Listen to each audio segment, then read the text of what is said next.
우리 신약 저번 주까지 우리 구약을 봤습니다. 우리 아시리아가 제국으로 점령하고 그 뒤에 바벨로니아가 점령하고 그 다음에 우리 그리스가 점령한 다음에 그 다음에 로마가 점령하고 그 다음에 6개의 분파들이 이렇게 파벌로 나눠져 있는 배경에서 그 상황에서 예수님이 이 땅에 오셨다라는 이야기를까지 배웠습니다. 우리 신약 시대를 알아야 예수님의 은혜를 누린다. 신약 시대를 알아야 예수님의 은혜를 누린다. 그래서 우리 보면은 신약 성경에 12시대가 있습니다. 12가지 시대가 있는데 우리 차근차근히 보도록 하겠습니다. 네, 우리 구약에는 17호 17 그래서 역사서가 17권이라고 배웠고 체험서가 5권이라고 배웠고 예언서가 17권이라고 배웠습니다. 우리 지난주 그러니까 이번 주 화요일 날 그 리더반에서 성경 통독 지금 창세기 들어가고 있는데요. 이제 들어가니까 다들 아하 하는 거예요. 예, 이 성경의 파노라마를 배울 때 다들 열심히 배웠는데 이 배우면서 이 진짜 이제 성경을 들어가니까 이걸 왜 배웠는지 아는 거예요. 이제 그때부터 아하 그때 이제 대충 배웠던 사람들은 이제 구멍이 뻥뻥 뚫려가지고 이제 금방 드러나는 거죠, 그게. 네, 잘 배워두셔야 됩니다. 나중에 다 이게 필요합니다. 구약의 예언서는 17권입니다. 그 다음에 신약에는 역사서가 5권이고 체험서가 21권이고 예언서가 1권입니다. 네, 그래서 우리 보면 역사가 마태, 마가, 누가, 요한, 사도행전까지가 역사입니다.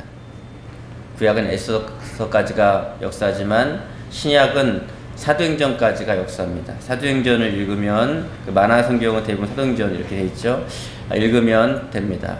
그다음에 체험서는 로마서, 고린도 전후서, 갈라디아서, 에베소서, 빌립보서, 골로새서, 데살로니가 전후서, 디모데전서, 디모데후서, 디도서, 빌레몬서, 히브리서, 야고보서, 베드로 전후서, 요한 1, 2, 3서, 유다서까지가 이 체험서입니다. 그다음에 예언서는 요한계시록 1권입니다. 신약에는 예언서는 요한계시록 1권으로 되어 있습니다. 네.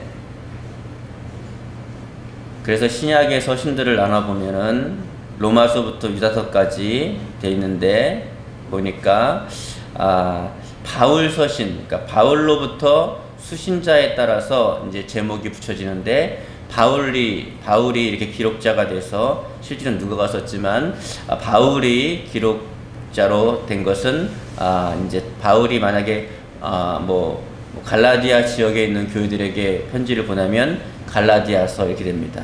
빌립보 지역에 있는 교회에게 편지 보내면 빌립보서 이렇게 됩니다. 그래서 수신자들의 제목을 따라서 이름이 붙여지게 됩니다. 그 다음에 히브리서부터 유다서까지는 그 바울 이외에 이 기자들이 작성하고 그 기록한 사람들의 이름을 써놓습니다. 히브리서는 저자가 불분명하지만은 되게 많은 학자들은 바울이라고 하기도 하고 아브로라고 하는데 바울이라고 저는 봅니다. 저는 바울이라고 봅니다. 그 다음에 우리 첫째, 넷째 시대가 있습니다. 그러면 마태, 마가, 누가, 요한복음인데 그리스도의 생애를 4복음서에서 이렇게 나타냈습니다. 그래서 좀 관점을 다르게 했는데 마태복음은 왕이신 예수 그리스도를 강조했습니다. 그 이유는 마태복음은 첫 번째 수신자가 유대인들입니다. 유대인들에게 마가복음이나 누가복음이나 요한복음을 했다면 이들은 받아들이지 않습니다. 그래서 마태복음에는 첫 번째 장에 족보가 쫙 나옵니다. 많은 사람들이 구약성경 읽다가 지쳐가지고 신약성경 읽으려고 할 때 또 지치는 게 갑자기 막 이게 산부인과도 아니고 막 애 낳는 장면이 쫙 나오니까 당황을 하거든요. 그 마태복음은 왜 그렇게 했냐? 우리한테는 그게 무슨 산부인과 일치처럼 보이지만 유대인들은 딱 보는 순간 이거는 팩트다. 이렇게 된다면은 이거는 사실인데, 역사인데, 이렇게 다가오는 것입니다. 그리고 마음이 열립니다. 네, 그래서 왕으로 오셔야만 해요. 유대인들이 왜 예수님을, 지금도 초림 예수님을 기다리냐 하면, 이 사람들은 예수님이 왕으로 오시는, 위대한 왕으로 오시는 메시아만 구약 성경을 통해서 발견했습니다. 이사야서 53장에는 그는 볼품도 없고 흠모할 만한 아무것도 없고 초라하게 나약하게 볼품 없이 오시는 그 나약한 예수 그리스도, 우리의 죄를 지시기 위해서 이 땅에서 십자가를 지시는 그 예수 그리스도를 구약에 분명히 나타냈는데, 그 성경을 달달달 외우면서도 그거를 알지 못했습니다. 랍비 10명만 있으면 구약 성경 전체를 보지 않고 통독을 해버립니다. 그렇게 달달달 외우는 게 중요한 게 아니라, 물론 외우면 좋지만은 더 중요한 거는 뭐냐면 이해를 해야 하는 것입니다. 이해를. 근데 이 왕으로 오시는 예수 그리스도만 알았지, 메시아만 알았지, 이 초라하게 우리의 죄를 지시는 예수 그리스도 메시아를 이해하지 못했던 것입니다. 그래서 왕으로 오시는 메시아를 그들의 수준에 맞춰서 이렇게 풀어낸 것입니다. 그게 마태복음입니다. 그렇다고 해서 우리에게 필요가 없냐? 그렇지 않습니다. 우리도 얼마 읽으면서 예수 그리스도의 복음을 받아들일 수 있게 됩니다. 마가복음은 종으로 오신 예수님, 섬기기 위해서 오신 예수님, 그렇게 오신 예수님을 나타냅니다. 누가복음은 인간으로 오신 예수님, 예수님이 막 우시고요, 피곤해서 막 주무시고요, 막 이렇게 인간적인 모습을 보여줍니다. 정말 중요한 복음입니다. 왜냐하면 나중에 영지주의가 생기는데, 육은 악한 것이니까 영만 좋은 것이다, 예수님은 영적으로 왔지 육적으로 오지 않았다고 하는 이런 말도 안 되는 소리를 하는 사람들이 나타났는데, 그 사람들에겐 누가복음이 강력한 복음입니다. 예수님 울었다. 야, 영이 우는 거 봤냐? 영이 배고픈 거 봤냐? 영이 피곤해서 잠자는 거 봤냐? 예. 그래서 인간적인 모습에 하고 이방인을 향해 섰습니다. 누가복음은 이방인을 향해, 누가가 이 모든 일을 잘 살펴서 마태복음을 봤는데도 좀 부족한 거예요. 마가복음이 제일 먼저 쓰였거든요. 마가복음이 빼야 되는데 이걸 받아 좀 부족한 거예요. 마태복음도 부족한 거예요. 그래서 사도 바울의 이야기와 여러 듣고 누가복음을 차례대로, 그래서 역사 순으로, 시간 순으로 차례대로 꼼꼼하게 써내려갑니다. 누가는 역사학자이기도 하거든요. 그래서 여러분이 성경 만약에 사복음서 중에 하나를 읽는다 그러면 누가복음을 읽으면 좋습니다. 영화를 만들 때 누가복음으로 만든 이유는 이 스토리적이니까. 예. 마태는요, 하루 종일 설교하다가, 하루 종일 병만 고치다가, 하루 종일 기적하다가 이렇게 합니다. 왜 그럴까요? 이걸 맞히는 분에게는 초콜릿을 하나 드실 수 있는, 왜 마태는 그렇게 했을까요? 여기 똑똑하신 분들이니까 한번 얘기를 해보세요. 우리는 설교 시간이 아니니까, 양료 시간인데, 왜 마태는 그렇게 며칠 동안 계속 설교만 하다가, 며칠 동안은 계속 병만 고치다가, 예? 며칠 동안은 계속 뭐 전도만, 왜 그랬을까요? 마태의 본 직업이 세리입니다. 세무사예요, 세무사. 그러면 세무사는 어떻게 하죠? 항목별로 정리하는 습관이 있습니다. 항목별로. 지출은 지출대로, 수입은 수입대로, 이렇게 항목별로. 그래서 마태는 이걸 마태가 제일 꼼꼼하게 기록했습니다. 베드로 사도님은 적지 않으시고, 네, 제일 꼼꼼하게. 근데 꼼꼼하게 적을 때에 설교는 설교 항목대로 모아놓고, 기적은 기적대로, 전도는 전도대로 항목별로 모아놓은 것입니다. 이것을 누가가 전체를 이 시간 순으로 풀어서 기록해놨습니다. 요한복음은 공간복음이라고 하지 않습니다. 예. 마태, 마가, 누가는 같은 관점을 가지고 썼는데 요한복음은 완전 다릅니다. 예. 요한복음은 하나님에 대해서 다릅니다. 예수님의 신성을 다뤄요. 예. 신성을. 그래서 태초에 말씀이 계시니라, 이 말씀이 하나님과 함께 하였으니 그분은 하나님이시라. 예. 도저히 이해할 수 없는 영적인 얘기를 하기 시작합니다. 예. 이 세상에 빛이 왔는데 예. 그래서 하나님에 대해서 신성을 강조하기 때문에 그렇습니다. 예수님은 하나님이시라는 걸 강조하기 때문에 그렇습니다. 네. 자, 네. 그래서 여러분 성경을 읽으시면 좋습니다. 읽을 때 눈이 강조하지만 제가 임상을 통해서 아는 겁니다. 개역개정이라든가 개역한글로 읽으시면 굉장히 이해가 안 됩니다. 그러니까 쉬운 성경이나 현대어로 읽으셔야 됩니다. 그래서 저희 교회도 이렇게 현대어로 아니면 쉬운 성경으로 MP3로 해가지고 이렇게 공동체 공간에 올려놨습니다. 그래서 매일 90일만 읽으면 성경을 일독합니다. 그래서 1년이면 몇 독을 하죠? 4독을 하게끔 해놨습니다. 예, 무조건 읽어라. 그때는 이해 못하는데 나중에 이게 끝나고 성경 이제 통독에서 성경을 제가 설명할 때 많이 성경을 읽고 아는 사람일수록 감격에 빠져버립니다. 그래서 제가 목회자분들도 성경 통독 가르치는데요. 그분들은 막 감격에 빠져버립니다. 왜냐하면 아니까. 아는 만큼 진리가 선포되면 감격에 빠져버립니다. 예. 모르는 사람은요, 내나 뭐 그렇습니다. 예. 아는 막 난리가 나요. 예. 우리 이번 주 화요일 날도 아니까 그동안 배워왔기 때문에 막 감격에 빠지는 거예요. 막. 예. 근데 그 감격이 아는 만큼 많이 읽었는데 읽긴 읽었어, 듣긴 들었는데 그게 뭔 내용인지 모르다가 그 내용을 설명을 해주니까 알고 있었거든요. 그러니까 예, 그런 것이죠. 어떤 분이 그랬습니다.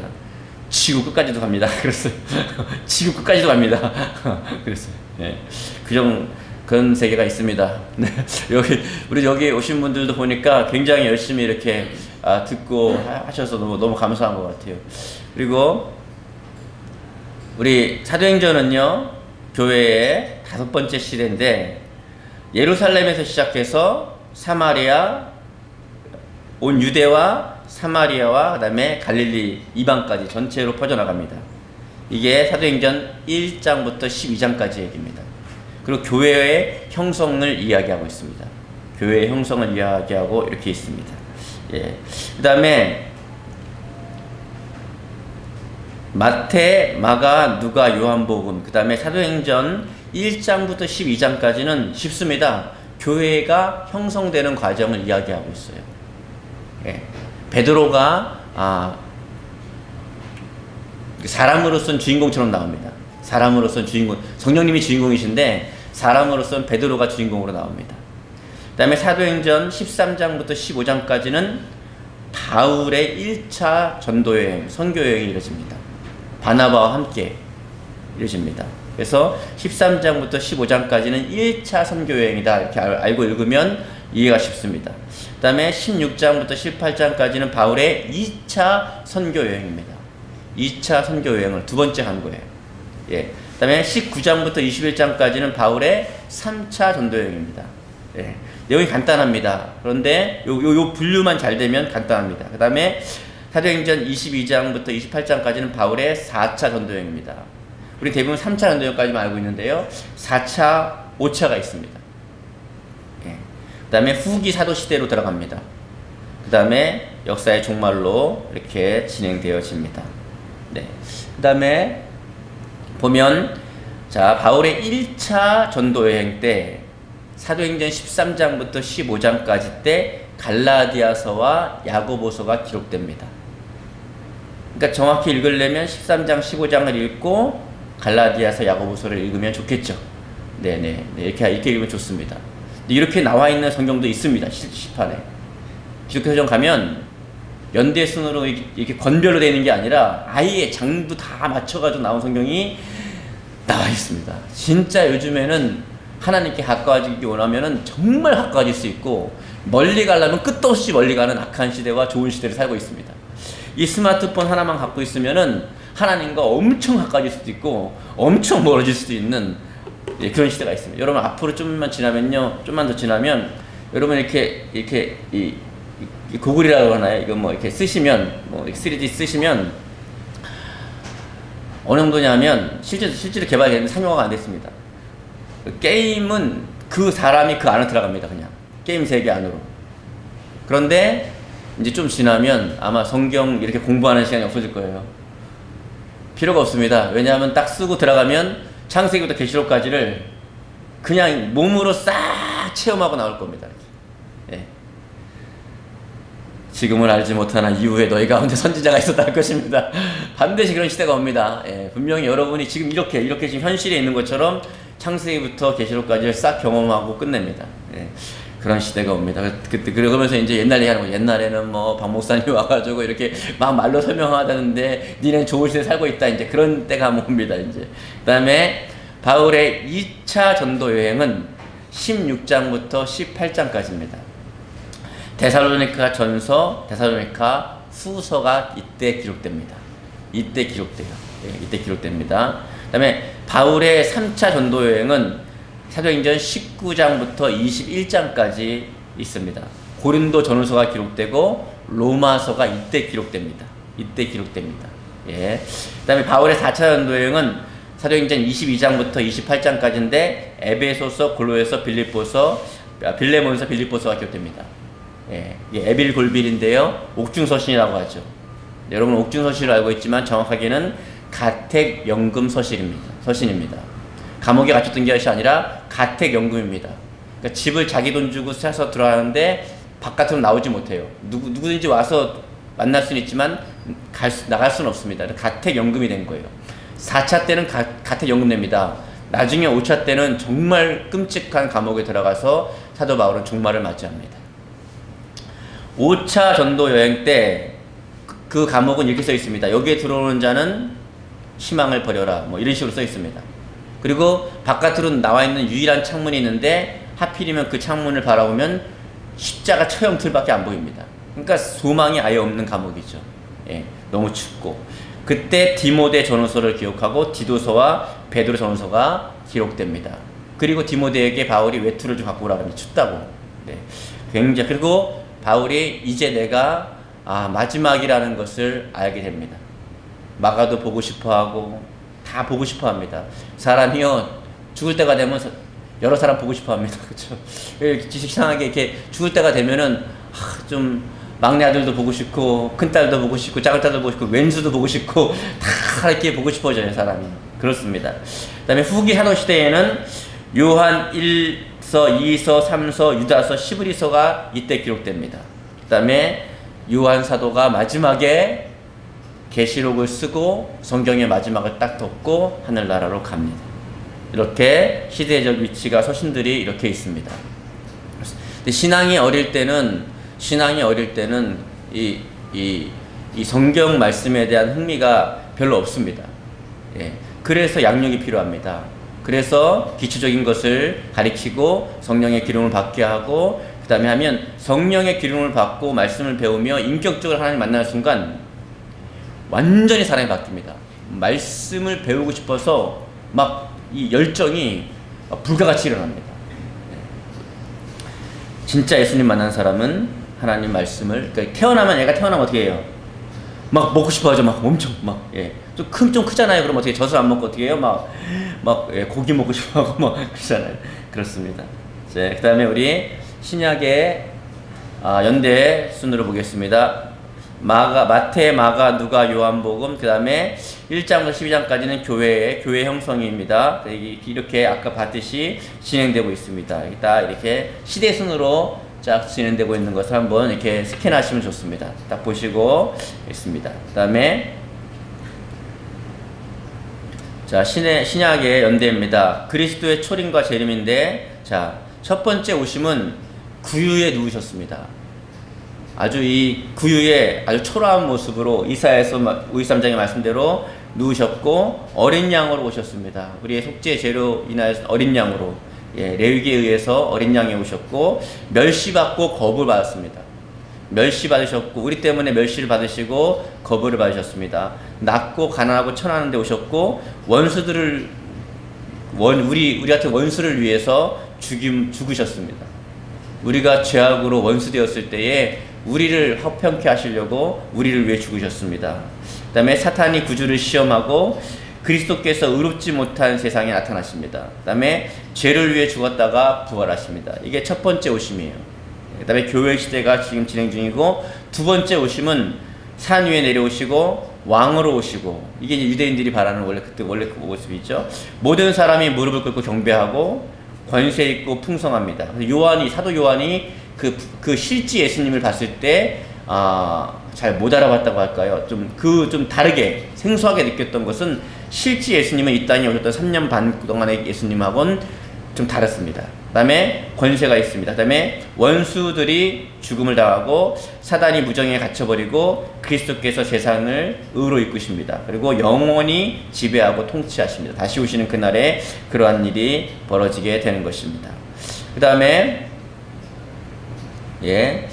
그리스도의 탄생은 BC 4년에서 6년 정도 됩니다. 실제로 우리가 얘기할 때 이제 예수님이 딱 탄생하시고 나서 그게 이제 영세기죠. 영세기부터 된다고 생각하는데 사실 그렇지 않습니다. 그래서 BC 4세기부터 4년부터 6년 그 사이에 이제 그리스도가 탄생하시고, 그다음에 복음서가 33년부터 38년까지 사복음서의 시대가 포괄하는 기간입니다. 그래서 지금은 그거까지만 말씀드리겠습니다.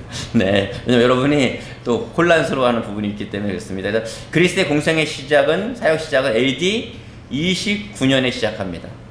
그러니까 예수님이 33살에 돌아가시지 않을 수 있다는 것이죠. 거기까지만 하겠습니다. 그 다음에 십자가의 죽으심과 부활 승천은 AD 32년 혹은 33년입니다. 그러니까 AD 32년에 33년이니까 어떻게 되는 거예요? 네, 교회의 형성은 15년간 걸렸습니다. 15년 동안 교회가 형성되고, 그 다음에 AD 48년입니다. 바울의 1차 전도 여행은 2년입니다. 2년 동안 전도 여행을 한 거예요. 2년 동안. AD 50년경에 일어납니다. 또 AD 53년경에 바울의 2차 전도 여행이 3년 동안 이루어집니다. 그 다음에 바울의 3차 전도 여행은 4년 동안. 점점 길어지죠? 왜 길어질까요? 바울은 이렇게 선도 여행을 하고 교회를 세우면서 무언가를 깨달은 거예요. 아무리 성령 충만한 주의 종이라고 할지라도, 사도라고 할지라도 이 경험을 능가하지 못합니다. 다 알고 하는 게 아니에요. 교회를 세우다 보니 세우면서 깨달아지는 게 또 있는 거예요. 네, 사람은 유한한 존재이기 때문에 그렇습니다. 그 다음에 바울의 4차 전도 여행은 5년 걸립니다. 점점 늘어나죠. 네, 한순간에 사람이 뚝딱 세워지지 않는다는 것입니다. 물론 신앙 성장에는 지름길이 있고 성장이 빠른 길이 있는데, 그렇다고 해도 사람이 오늘 갑자기 했다가 내일 갑자기 천사가 되거나, 오늘 갑자기 했다가 내일 갑자기 큰 일꾼이 되거나 그렇지 않는다는 것입니다. 이 세월이라는 게 필요하다는 것입니다. 훈련 기간이 필요하다는 것입니다. 양육 기간이 필요하다는 것입니다. 바울의 5차 전도 여행은 6년 걸립니다. 그 다음에 후기 사도 시대는 27년입니다. 그 다음에 역사의 종말은 이제 우리가 지금 달려가고 있고, 지금은 말세 지말인 것입니다. 네, 이렇게 되어 있습니다. 그래서 여러분 보시면, 여러분들이 이거 진행되는 순간에 여러분들이 꼭 집에서 이렇게 주간 생활하면서 말씀을 이렇게 mp3나 아니면 뭘로 듣거나 아니면 읽으시고, 이렇게 꼭 읽으셔서 훈련하시기 바랍니다. 그리고 기도를 하십시오. 그 다음에 여기 오시는 분들은 하루에 1시간 이상은 꼭 기도하셔야 됩니다. 기도하시고, 제가 왜냐하면 이건 성경공부 시간도 아니고 설교 시간도 아니기 때문에 양육 시간인데, 제가 여러분을 일주일에 한 번밖에 못 만나기 때문에 여러분 스스로 하셔야 됩니다. 그 하고 안 하고는 여러분 잘 다른 건데, 하면 성장합니다. 그래서 하루에 1시간씩 꼭 기도하시고, 그다음에 말씀을 꼭 읽으셔야 됩니다. 읽으셔야 돼요. 근데 고비가 있어요. 뭐냐 하면, 제가 이제 요즘에 이렇게 우리 집 앞에 이제 헬스장이 생겨가지고 헬스를 하는데, 이렇게 운동을 이렇게 하는데 트레이너가 와가지고는요, 저한테 그러더라고요.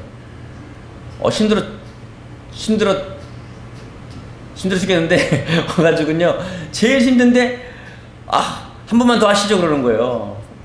너무 힘든데, 몸이 바르르 떨리는데. 그래도 한 번 더 했더니 뭐라 그러냐면, 그 한 번 더 하는 게 진짜 운동입니다 그러더라고요. 힘들 때 한 번 더 하는 게 진짜 운동입니다. 그래서 내가 반짝 떠오른 게 뭐냐면, 영적인 원리도 똑같다. 여러분, 기도가 날마다 즐겁습니까? 이게요, 주일학교 때부터 이게 습관되신 분들은, 여러분 기도가 날마다 즐겁습니까? 그러면 아멘 그렇습니다. 머리하고 마음하고 따로 놀아요. 뭐가 날마다 즐거워요? 박 목사도요, 솔직히 날마다 즐겁진 않아요. 어쩔 때는요, 도살장에 끌려가는 암소처럼 끌려갑니다. 저도. 그런데요, 그 힘들 때가 있어요. 힘들 때 무릎 꿇으면요, 영적인 돌파가 일어납니다. 영적인 근육이 생겨요. 대부분 사람들이 그 힘든 순간에 기도에 늘상 하다가 그 힘든 순간에 포기해버립니다. 그러면 안 돼요. 그러면 안 됩니다. 힘들 때 한 번 더 해야 돼요.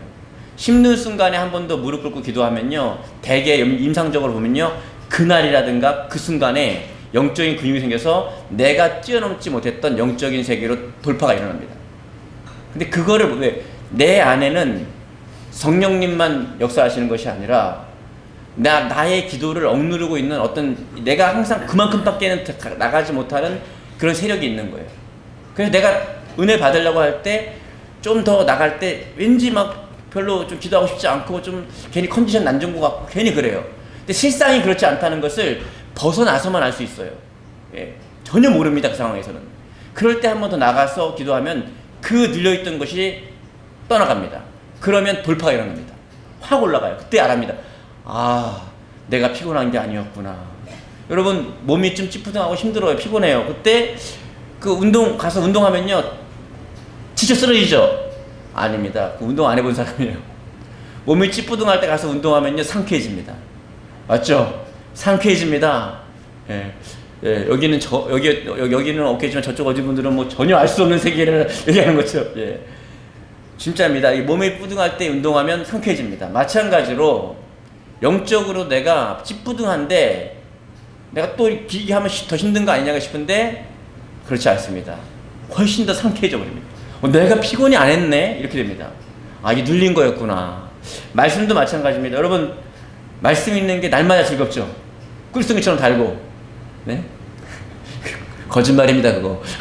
예. 물론 대개는 그런데 그렇지 않을 때가 있는 거예요. 그렇지 않을 때가 있는 겁니다. 근데 그럴 때도 꾸준하게 참고 견디면서 이를 악물고 읽으면 어느 순간에 근육이 생깁니다. 그래서 더 깊은 말씀을 내가 깨닫게 되고 하나님 말씀 안에 깊이 들어가게 됩니다. 깊이 들어가게 돼요. 깊이 들어갑니다. 신앙생활도 마찬가지입니다. 뭐 봉사하는 건 신앙도 다 마찬가지입니다. 항상 즐겁지만은 또 그렇지 않을 때가 있어요. 그렇지 않을 때도 내가 그 자리에서 딱 무릎 꿇고 있으면 어떻게 해요? 영적인 근육이 생깁니다. 그래서 처음에는요, 제가 막 이렇게 하니까 그러더라고요. 저 요령을 좀 폈어요. 이제 했는데 막 안 힘들더라고요. 어느 순간에 이게 좀 근육이 붙으니까 안 힘들더라고요. 그래서 안 힘든데 힘든 척을 했어요. 막 이렇게. 그렇게 했어요. 그때 어떻게 눈치 빨라가지고 무게를 올리셔야겠네요. 그러더라고요. 무게 딱 올렸는데 생각보다 힘들지 않은 거예요. 왜 그러죠? 이놈의 트레이너가 와가지고 하도 다다닥 볶아가지고 어쩔 수 없이 하다 보니 힘들 때, 내가 하기 싫을 때도 어쩔 수 없이 하니까, 또 제일 힘들 때 한 번 더 하니까 근육이 붙으니까 어떻게 돼요? 좀 더 무게를 실었는데 내 생각엔 굉장히 힘들 것 같은데 어느덧 근육이 붙으니까 덜 힘든 거예요. 덜 힘든 거예요. 예. 그 여러도 마찬가지입니다. 여러분 기도가 어느 순간에 한 번만 고비를 넘기면 힘들지 않을 때가 있습니다. 말씀 있는 것도 신앙생활도 봉사하는 것도 어느 순간에 한 번만 고비를 넘기면 힘들지 않을 때가 있습니다. 그래서 단순하게 반복해서 지속적으로 하는 사람을 못 이깁니다. 예. 한 번 뭐 일주일 반짝 하는 건요 누구나 할 수 있습니다. 내가 일주일 반짝 기도하는 거 누구나 할 수 있습니다. 일주일 반짝 성경 읽는 거 누구나 할 수 있습니다. 예. 예. 새벽녘에 예배 뭐 이런 거 일주일 반짝은 다 합니다. 그거 21일 반짝 다 합니다. 우리는 뭐 새벽 예배를 평생 하는 거지. 그걸 무슨 날짜를 정해놓고 하나. 그렇잖아요. 평생을 어떻게 할까요? 21일 반짝을 도살장에 끌려가는 암소처럼 하다가, 예? 그다가 계속 하다가 죽을 것 같을 때도 하다가, 예? 그러다 보면 영적인 근육이 붙습니다. 신앙생활 봉사하는 것도 하나님이 섬기는 것도 마찬가지입니다. 예, 그것도 고비가 있습니다. 고비가 있을 때 포기하는 사람은 실패합니다. 모든 세상의 이치가 그렇습니다. 고비가 있을 때 버티는 사람은 어떻게 해요? 그 일을 이뤄냅니다. 여러분 신앙생활의 기둥은 어떻게 되는지 아십니까? 교회의 기둥같이 쓰임받으려면 어떻게 되는지 아십니까? 기둥같이 쓰임받으려면 딱 하나만 잘하면 됩니다. 버티면 됩니다. 버티면. 기둥은요 아무것도 할 필요 없습니다. 그냥 버티고 있으면 돼요. 버티면요. 비가 와도 버티고 눈이 와도 버티고 뭐 힘들어도 버티고 안 하고 싶어도 버티고 버티면 그것을 이뤄내게 되는 것입니다. 여러분 신앙생활 잘하는 방법은 단순 반복 지속입니다. 기도하고 계십니까? 잘하십니다. 지속적으로 하십시오. 말씀 읽고 계십니까? 잘하고 계신 거예요. 지속적으로 하십시오. 하나님을 섬기는 모든 것도 지속적으로 하십시오. 멈춘 분이 계시다면요 다시 일어나야 합니다. 다시 일어나요. 컨디션이 안 좋은 게 아니에요. 영적으로 늘리고 있는 것입니다. 컨디션이 안 좋은 게 핑계대지 마세요. 영적으로 돌린 거예요. 근데 그걸 벗어나야만 깨닫기 때문에 아무리 얘기해도 알아듣지 못하는 것입니다. 그러나 이렇게 말을 들으면 듣는 순간에 깨닫게 됩니다. 벗어나야 되는 것입니다. 구름 위로 올라가면 비 안 옵니다. 구름 위로 올라가면 벼락 안 칩니다. 구름 위로 올라가면 뭐 그런 거 없습니다. 아무리 밑에 천둥 쳐도 비행기 타고 올라가니까요 항상 맑은 하늘이더라고요. 거기 올라가기까지는 천둥도 벼락도 바람도 비도 다 견뎌내야 합니다. 어느 순간 올라가면 편안한 그런 상황이 오게 됩니다. 우리 기도하겠습니다. 사랑의 하나님, 하나님의 말씀을 차례대로 배우는 귀한 시간 허락하시니 감사합니다. 하나님, 신약성경을 배우고 있습니다. 배우는 가운데 잘 이해가 되게 하시고 또 잘 읽게 하시고 또 우리 성도들이 기도의 자리, 또 말씀을 읽고 듣고 순종하는 자리, 하나님께 봉사하고 헌신하는, 하나님을 사랑하는 표현하는 자리에 나아가고 헌신하고 있습니다. 그날이 그날처럼 단순하게 반복적으로 지속할 수 있는 은혜와 영적인 근육을 허락해 주시옵시고 믿음의 믿음을 더하여 주시옵소서. 감사드리고 예수님의 이름으로 기도드립니다. 아멘.